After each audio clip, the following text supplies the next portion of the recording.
नेपालभरि नै अहिले बढ्दो सहरीकरणको चापसँगै बढ्दै गरेको फोहोर मैला व्यवस्थापन अन्तर्गत आज हामी पूर्वकै सुन्दर सहर धरानको फोहोर मैला व्यवस्थापनको विषयमा कुरा गरौँ।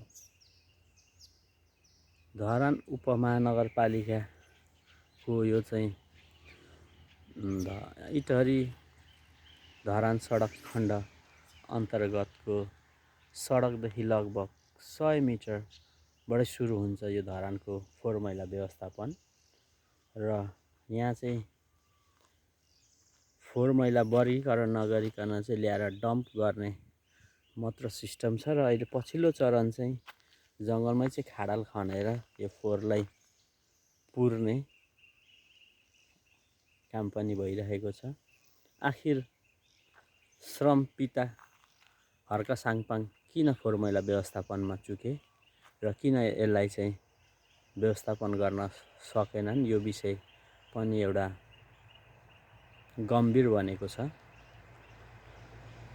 भावी नेपालकै प्रधानमन्त्री दावेदार गरिरहँदा अब अझ नेपालकै फोहोर मैला व्यवस्थापनमा चाहिँ उहाँको के कस्ता योजनाहरू छ त्यो त पछि नै देखिनेछ।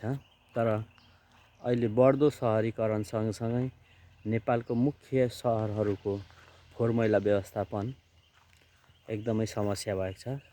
काठमाडौँ महानगरपालिकाका मेयर बालेन्द्र शाह पनि कुनै समय फोहोर मैला व्यवस्थापन चाहिँ गर्छु भनेर मेयर भएका थिए र उनी पनि यो फोहोर मैला व्यवस्थापनमा चाहिँ चुकेको जस्तै देखिन्छ। किनभने राजधानीका सडकहरूमा फोहोर मैला नदेखिए तापनि त्यो राजधानीको फोहोर मैलालाई चाहिँ व्यवस्थापन गर्न चाहिँ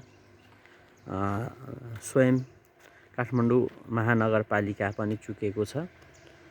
सिस्डोल नुवाकोटको सिस्डोलमा फ्याँकिँदै आएको फोहोर मैला विभिन्न समयमा विभिन्न अवरोध तथा विरोध स्थानीयको विरोध पनि हुने गर्छ भने पूर्वको सुन्दर नगरी धरान, इटहरी, विराटनगर, दमक, बिर्तामोड पनि यस्तै फोहोर मैला व्यवस्थापनमा चुकेको छ।